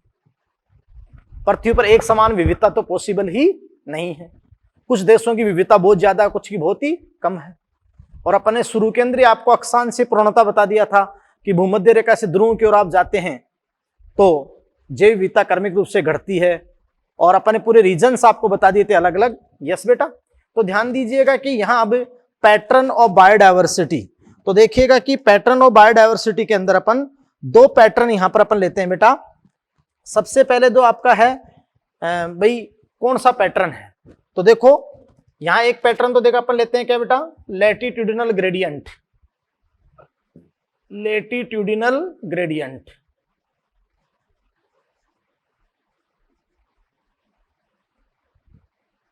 अक्षांशीय प्रवणता, लैटिट्यूडिनल ग्रेडियंट। और दूसरा आप अपन यहां पैटर्न लेंगे जैव विविधता का, वो अपन क्या लेंगे बेटा, ये फर्स्ट अपन ले लेंगे, और सेकंड अपन लेंगे स्पीसीज एरिया रिलेशनशिप, जातीय क्षेत्र संबंध।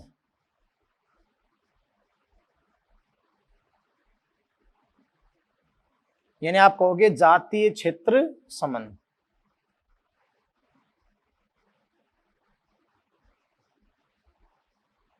यस बेटा, अब ध्यान दीजिएगा कि सबसे पहले अपन जो फर्स्ट यहां पे पढ़ेंगे कि भाई लैटिट्यूडिनल ग्रेडियंट, अक्षांशीय प्रवणता।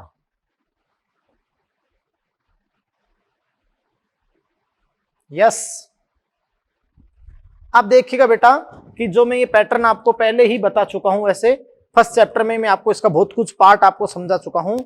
तो देखो ना, अपन ने कहा कि पूरे विश्व में पादप और जंतु जातियों की विविधता एक समान नहीं, यूनिफॉर्म नहीं है। बार बार कह रहा हूं कि वो अनइवन डिस्ट्रीब्यूशन, असमान वितरण दर्शाती हैं। और फर्स्ट आपका देखो हो गया लैटिट्यूडिनल ग्रेडियंट, मतलब अक्षांशीय प्रवणता।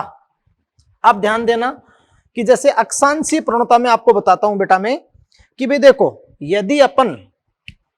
यदि हम बार बार में वहां पर भी लिखा था मैंने कि यदि हम भूमध्य रेखा से ध्रुवों की ओर जाते हैं, भूमध्य रेखा मतलब इक्वेटर, यदि अपन भूमध्य रेखा से ध्रुवों की ओर जाते हैं, यस बेटा, तो जैव विविधता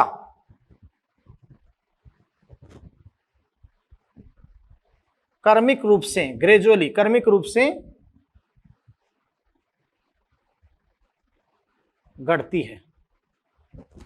यस बेटा, इक्वेटर होता है सबसे निम्न अक्षांश 0 डिग्री, तो 0 डिग्री से उच्च अक्षांश, यानी हम भूमध्य रेखा से ध्रुवों की ओर जाते हैं तो जैव विविधता क्रमिक रूप से क्या होती है बेटा, घटती है। यस बेटा, हाँ है ना, कि अगर अपन लो लैटिट्यूड से हाई लैटिट्यूड जाते हैं तो बायोडायवर्सिटी डिक्रीजेज। यस बेटा, यानी इक्वेटर से पोल्स की ओर जाते हैं बायोडायवर्सिटी डिक्रीजेज। यस, और फिर अपन देखो एक बात कहते हैं बेटा कि भाई जो अपन यहां पर सारे एग्जांपल्स की अब अपन बात करेंगे कि देखो जो पृथ्वी के ऊपर भूमध्य रेखा के आसपास का जो रीजन है, यानी 23 हाफ मतलब नॉर्थ और 24 साउथ का क्षेत्र है ना, तो मैं ऐसे कह दूं कि पृथ्वी के ऊपर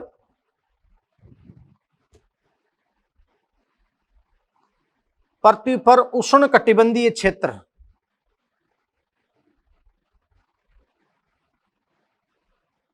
जिसको कंसिडर किया है 23 हाफ नॉर्थ कर्क रेखा और मकर रेखा ना, 23 हाफ साउथ है ना, तो पृथ्वी पर उष्ण कटिबंधीय क्षेत्र की विविधता शीतोष्ण, जो टेम्परेट रीजन है, शीतोष्ण तथा ध्रुवीय क्षेत्रों, पोल्स से अधिक होती है।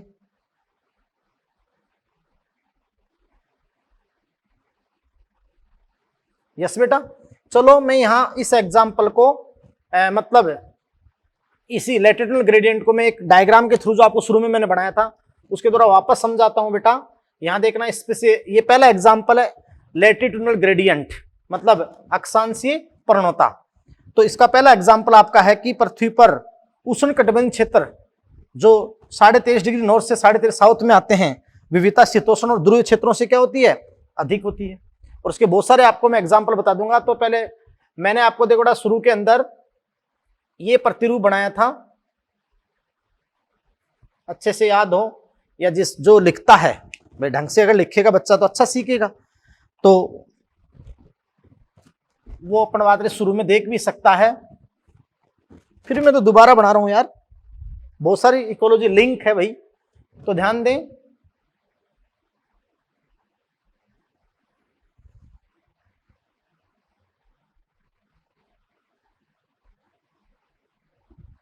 इस रूप में बेटा आपने, यानी पूरी पृथ्वी को ग्लोब के रूप में अपन दर्शाते हैं, ग्लोब के रूप में, सॉरी, पूरी पृथ्वी को अपन अगर ग्लोब के रूप में दर्शाते हैं तो ध्यान से सुनना,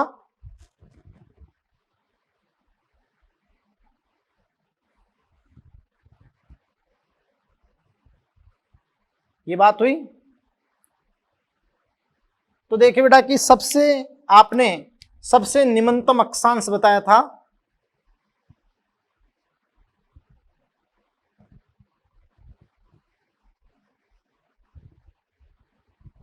ये बताया था आपने, इसको आपने बोला था 0 डिग्री लैटिट्यूड, यानी सबसे निम्नतम अक्षांश।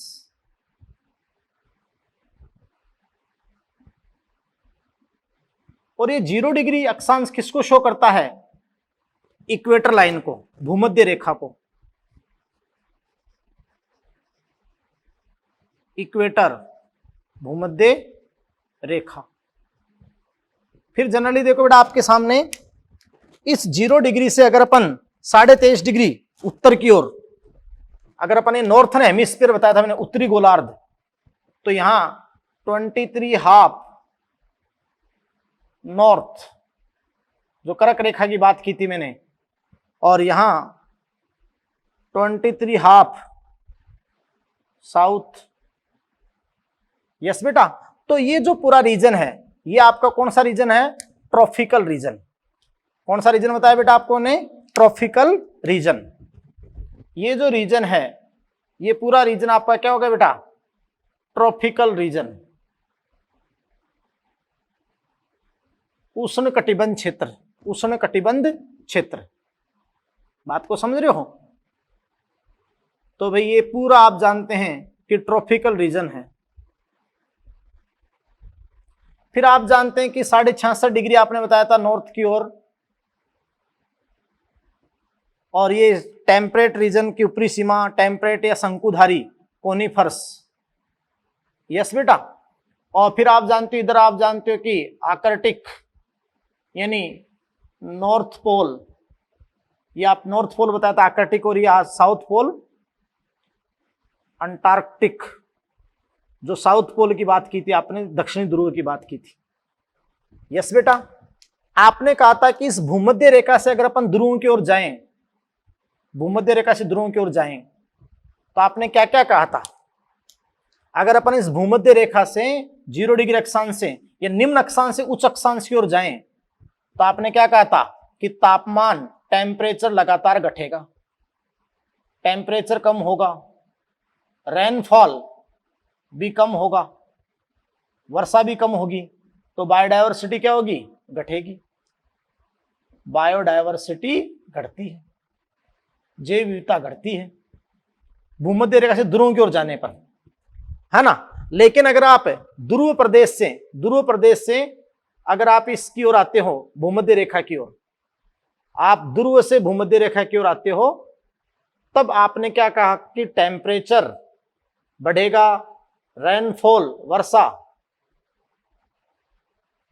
बढ़ेगी, है ना, तो बायोडायवर्सिटी भी क्या होगी, बढ़ेगी। तो ये केयूपीआई में इधर से क्वेश्चन पूछा गया कि भाई ध्रुव से आप भूमध्य रेखा के आते हो तो जैव विविधता, टेम्परेचर, रेनफॉल बढ़ेगा, और अगर भूमध्य रेखा से ध्रुवों की ओर जाते हो तो ये घटेगा। बात समझ में आई कि नहीं आई आपको? बोलो, क्लियर है?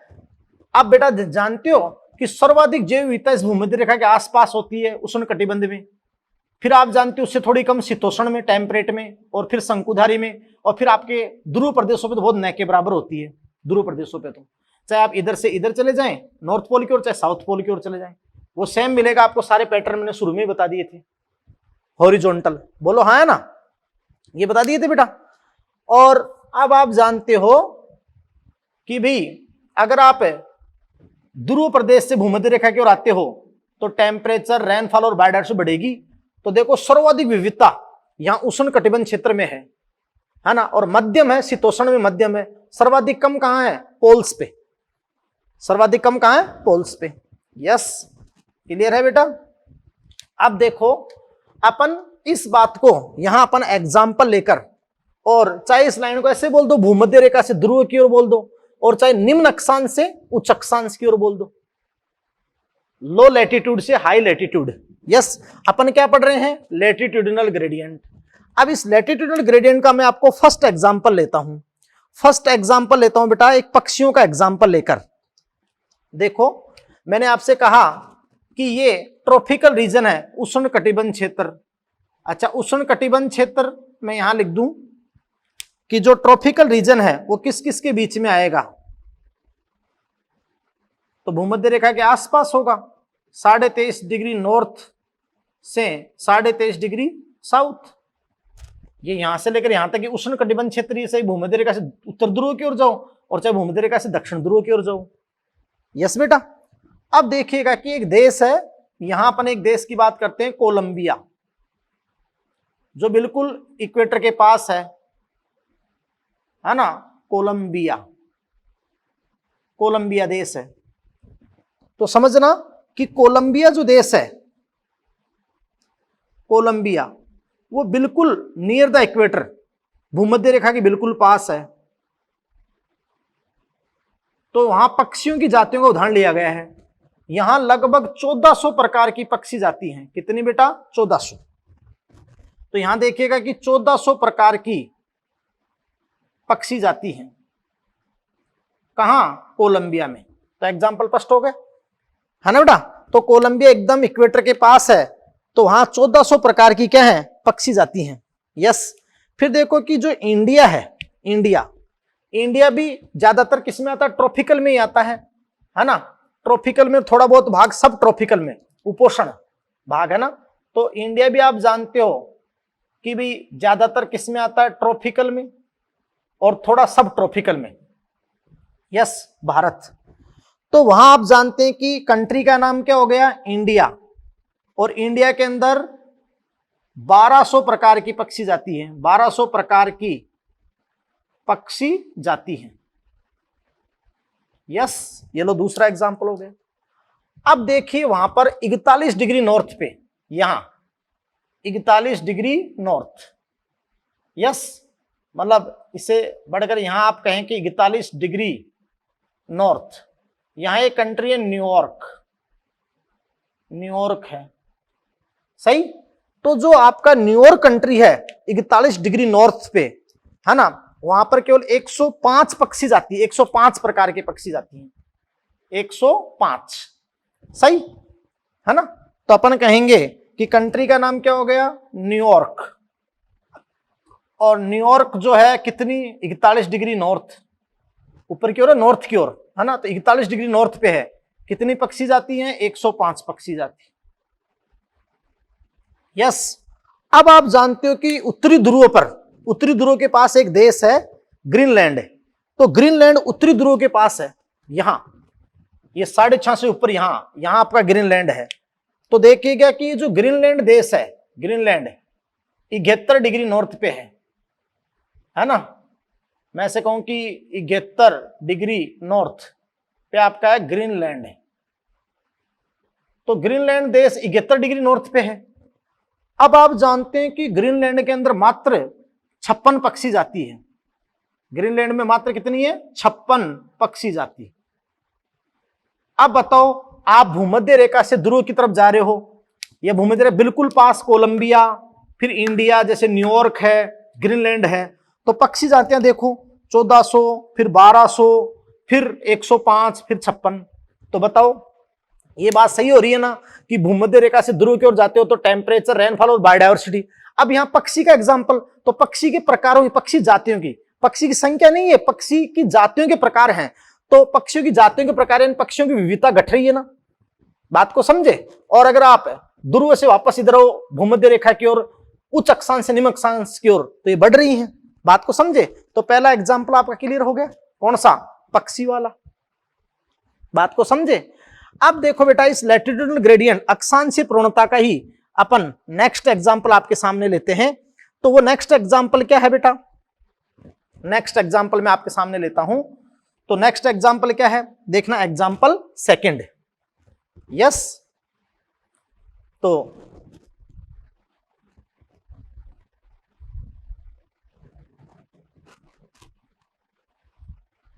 ये पक्षियों वाला एग्जाम्पल हो गया, कोलंबिया वाला आ रही है। यस बेटा,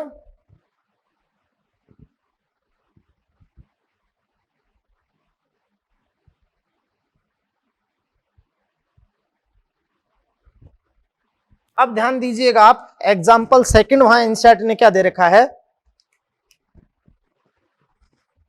कि इस पृथ्वी पर अगर देखो अपन एग्जाम्पल सेकंड देखें तो इक्वेडोर, इक्वेडोर जो साउथ अमेरिका में है, वो भी आप जानते हो कि उष्ण कटिबंध क्षेत्र में ही है इक्वेडोर, साउथ अमेरिका में।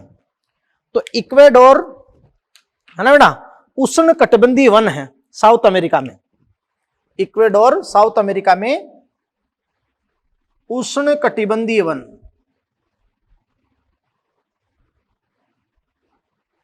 अब इन उष्ण कटिबंधीय वनों में अगर अपन संवहनी पादपों की जातियां देखें, है ना, जो वेस्कुलर प्लांट हैं, तो मतलब शीतोष्ण यूएसए शीतोष्ण वनों की तुलना में 10 गुना अधिक प्रकार के संवहन पादप मिलते हैं। तो आप क्या कहोगे कि इक्वेडोर जो उष्ण कटिबंध वन है, तो भूमध्य रेखा के आसपास है, तो इक्वेडोर साउथ में उष्ण कटिबंधीय वनों में संवहनीय यानी वेस्कुलर प्लांट जो टेरेडो जिम्नो एनजीओ है, संवहनीय पादपों की जातियां शीतोष्ण जो टेम्परेट क्षेत्र आएंगे, शीतोष्ण वनों जैसे यूएसए की तुलना में 10 गुना अधिक हैं।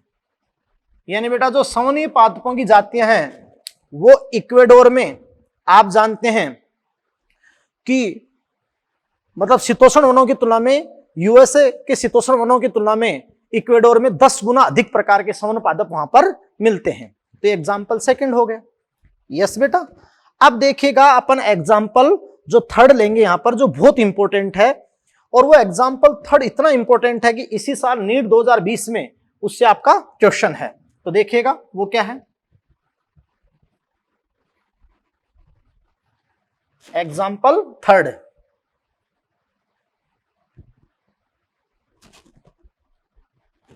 किसका? Latitudinal gradient. अभी अपन ये सेपरेट पढ़ेंगे, जातीय क्षेत्र संबंध तो बाद में।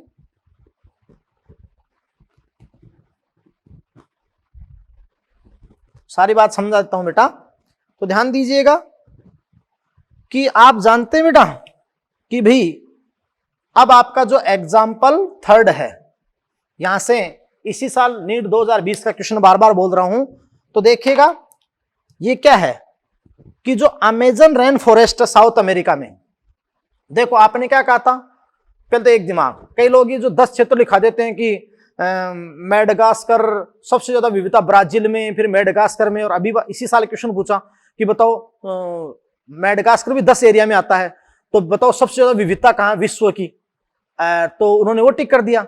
अरे भाई वो तो देश है, देशों का नाम दिया है। मैं आपको समझाना चाह रहा हूं, पहले मैंने शुरू से बोल रहा हूं कि पृथ्वी की सर्वाधिक विविधता, अगर क्वेश्चन आ जाए, कई बार नीट में आ भी गया है, तो उष्ण कटिबंधीय वर्षावन, उष्ण कटिबंधीय वर्षावन में सर्वाधिक विविधता है। लेकिन उन वर्षावनों में भी एक ऐसे वर्षावन है, अमेजन रेन फॉरेस्ट, अमेजन वर्षावन साउथ अमेरिका के, वो पूरे विश्व की सबसे ज्यादा विविधता रखते हैं, पूरे विश्व की।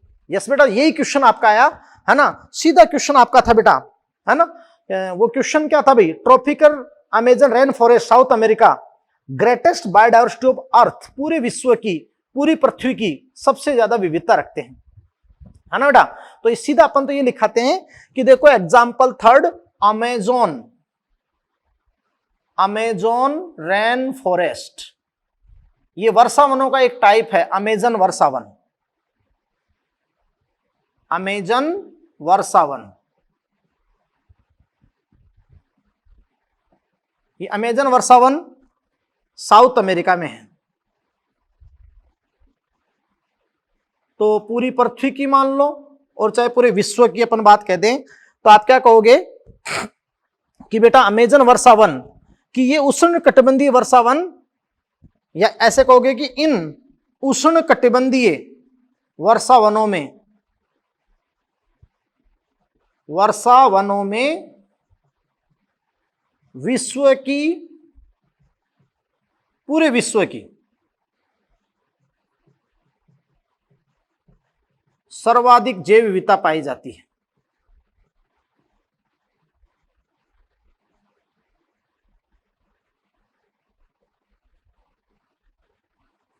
पूरे विश्व की सर्वाधिक जैव विविधता पाई जाती है अमेजन वर्षावन के अंदर।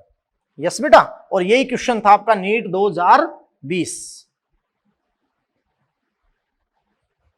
यस बेटा, अब देखिएगा कि आप जानते हैं कि ये जो अमेजन वर्षावन है, यहां के पादप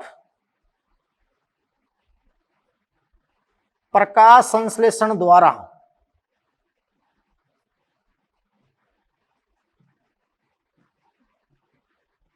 है ना, प्रकाश संश्लेषण के द्वारा पूरी पृथ्वी पर कुल O2 का, कुल ऑक्सीजन का, कुल O2 का 20% उत्पन्न करते हैं। अब पूरी ऑक्सीजन कुल O2 का 20% उत्पन्न करते हैं, तो इन्हें, यह भी बहुत अच्छा क्वेश्चन आया पहले, लंग्स ऑफ प्लेनेट, इस पृथ्वी ग्रह के फेफड़े कहते हैं। तो पृथ्वी के फेफड़े कहते हैं। तो अमेजन वर्षावन बेटा जो है साउथ अमेरिका में, पृथ्वी की सर्वाधिक जैव विविधता, पूरी विश्व की मतलब सर्वाधिक जैव विविधता प्रदर्शित करते हैं। यहाँ के पादप प्रकाश संश्लेषण प्रक्रम के द्वारा कुल O2 का 20% उत्पन्न करते हैं, और इन्हें आप कहते हैं लंग्स ऑफ प्लेनेट, पृथ्वी के फेफड़े, पृथ्वी के फेफड़े भी ये कहलाते हैं।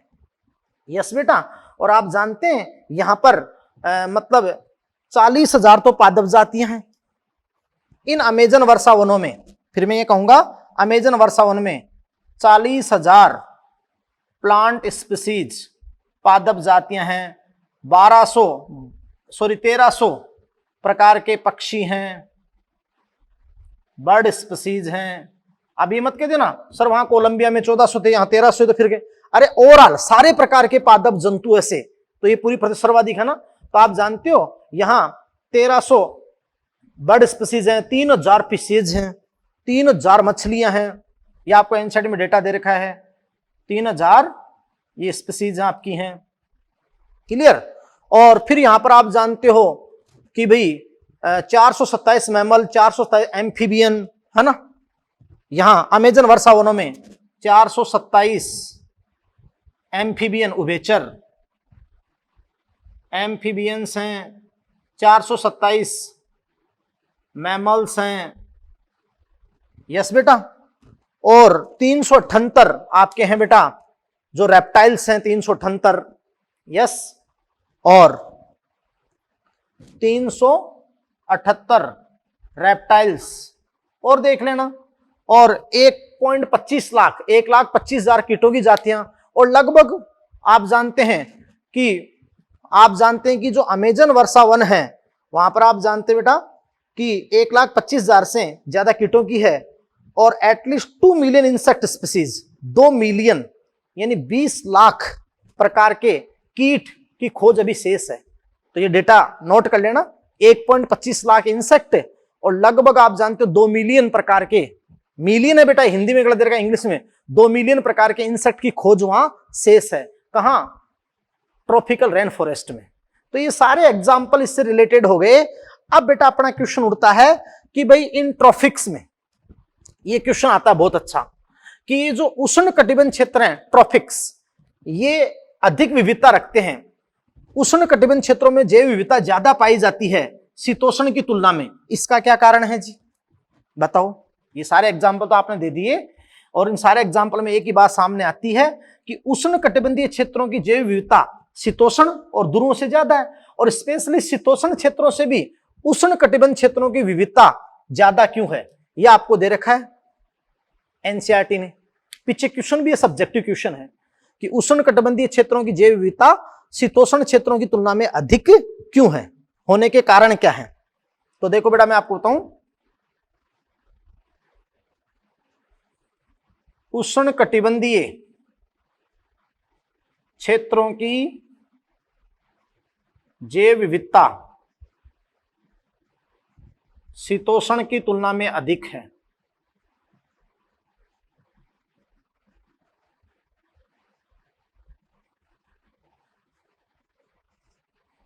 क्यों? यस यस के क्या क्या कारण हैं? तो देखो बेटा मैं आपको बता दूं, वहां एनसीईआरटी ने आपको दे रखा है जो बहुत ही इंपॉर्टेंट बातें वहां पर बता रखी है बेटा, कि देखो बेटा बहुत ही, ये जो आप पढ़ते हो ना स्पेसिएशन, जाति उद्भवन, ये समय का कार्य है। आपको पता जीवन की उत्पत्ति 3.8 अरब वर्ष पूर्व हो गई थी और पृथ्वी पर 3.8 अरब वर्ष के उद्विकास के दौरान बताऊं क्या होता गया, कि जातीय उद्भवन जो है speciation a function of time, एक समय का कार्य है।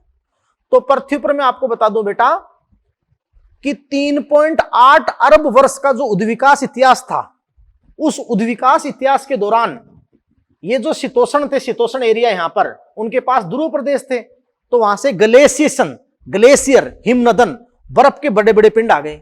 तो बर्फ के बड़े बड़े पिंड आने से वहां पर क्या मास एक्सटिंक्शन, मतलब सामूहिक विलोपन होता रहा। तो जाति उद्भवन को वहां समय नहीं मिला, जबकि ये जो वर्षावन थे, उष्ण कटिबंधीय क्षेत्र थे, ये बहुत पहले से आबादित हो गए, बहुत पहले से यहां पर आबादी आ गई, तो यहां समय मिल गया उद्विकास के लिए, जाति उद्भवन के लिए, नई नई जातियों को बनने के लिए यहां समय मिल गया। यस बेटा, क्योंकि ये बहुत पहले से ही क्या हो गए थे, आबादित हो गए थे। यस बेटा, जबकि शीतोष्ण प्रदेशों में ग्लेशिएशन, अत्यधिक बर्फबारी के फलस्वरूप जीवों का मास एक्सटिंक्शन, सामूहिक विलोपन होता रहा। यस बेटा, और ये जो उष्ण कटिबंध क्षेत्र बहुत पहले आबादित हो गए थे, तो जैव विकास के लिए, जाति उद्भवन के लिए बहुत अधिक समय मिल गया, ये चीज है। फिर देखो बेटा, यहां शीतोष्ण क्षेत्रों के अंदर जलवायु परिवर्तन बहुत ज्यादा होते हैं, कभी कभी बर्फबारी हो जाती है, कभी ठंडी हवा चल जाती है, तो जलवायु परिवर्तन बहुत ज्यादा होते हैं शीतोष्ण में, जबकि उष्ण कटिबंधीय क्षेत्रों में ज्यादा जलवायु परिवर्तन नहीं होते हैं। तो जलवायु बहुत पहले स्थिर हो गई थी, स्थिर हो गई तो विविधता बढ़ी, विविधता बढ़ी तो अलग अलग सजीवों ने अपना निक्के, स्पेशलाइजेशन, निक्के का विशिष्टीकरण कर लिया। भाई निक्के विशिष्टीकरण कर लिया, अपने किस प्रकार के संसाधन का यूज कर रहा था, तो निक्के विशिष्टीकरण हो गया, तो वो स्पर्धा से भी बच गए। बात को समझे। और एक इनडायरेक्ट कारण है, इनडायरेक्ट कारण ये कि सूर्य की किरणें यहां सीधी गिरती है, भूमध्य रेखा पर सूर्य किरणें सीधी गिरती है, तो वर्षा वनों में सूर्य का प्रकाश अधिक उपलब्ध होता है, तो प्रोडक्टिविटी ज्यादा है, और शीतोष्ण में तिरछी होती है, तो प्रोडक्टिविटी क्या है बेटा, कम है। बात को समझे। तो ये सारी बात है, क्लियर बेटा। और आप जानते हैं कि इसलिए अपन बात करें कि जो वर्षा वनों के अंदर सीजनल और ये वेरिएशन नहीं हो रहे थे, तो ये सारे कारण थे कि उष्ण कटिबंधीय क्षेत्रों की विविधता ज्यादा थी। अब अपन पढ़ेंगे स्पीसीज एरिया रिलेशनशिप।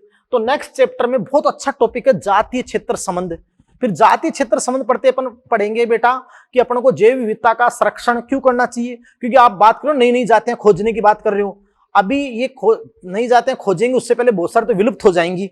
तो अपन पढ़ेंगे कि अपन को जैव विविधता का संरक्षण क्यों करना चाहिए, जैव विविधता अपने लिए कैसे आवश्यक है, फिर जैव विविधता की क्षति के कारण क्या है, और संरक्षण करें तो कैसे करें, एक्सिट्यूर इंसिट्यूर वो तरीके, तो आप टॉपिक को आगे तक रीडिंग लगा के आ सकते हो एनसीईआरटी से मस्त रूप से समझने के लिए। तो इसीलिए बेटा थैंक यू वेरी मच, यहीं तक ये आए टॉपिक। यस